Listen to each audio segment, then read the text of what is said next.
then give you, this was 20 years later that I was doing ayahuasca, but I don't know how you heal from going through something super traumatic like that, right? And so one other thing that I had noticed in 20 years was that I had never dreamt Deidreana. Like, I had never seen her in my visions. I had never even dreamt her or felt her. And I was like, how could this be possible? Like, I birthed this little baby. She was part of me. She was a live human with a soul inside of her. How could it be that I can't see her? At least let me dream you. Let me be with you in my dreams, at least, because I wanted to be with her. And so nothing, right? 20 years later, I'm doing ayahuasca. And then so I set my intention for this ceremony. I'm like, Deidreana, this one is for you. So I set my intention and I said my daughter's name. And then Marcella blew the tobacco in the drink and I took the entire drink. I even made sure that every single drop was out of there, because I was so confident. Yeah.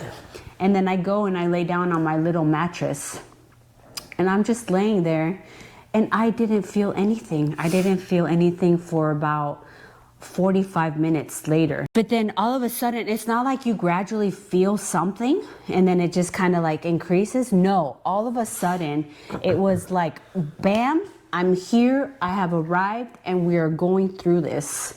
Like 100 miles per hour? Like 100 miles per hour. You're just laying there, okay, thinking, almost trying to, and then all of a sudden it hits you like a train. And then I felt the blood of my body. All of a sudden, everything went cold in my entire body. It felt like the blood of my veins and my body had drained out and it felt cold and a rush just went through my body and my heartbeat boom, boom, boom, boom, boom, boom, boom. Like my heartbeat wanted to come out of my chest. I don't know, my heartbeat was going 120 miles an hour. And then when I started feeling the heartbeat in my heart, I'm like, oh my God, I'm about to have a heart attack. This is unbearable. This amount of pain that I'm feeling in my heart I'm literally going to die. And then all of these things started going through my head.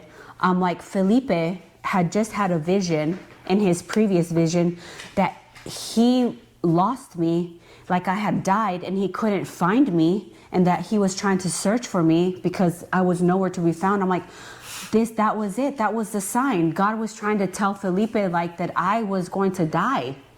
And then I'm like, this is it. And then I started thinking this whole process was going through my mind.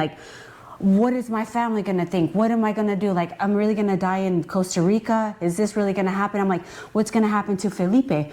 I'm like, I just heard him say that he was having such a hard time adapting and trying to figure out what he was going to do with his life. If I died, what is going to happen to him if I die?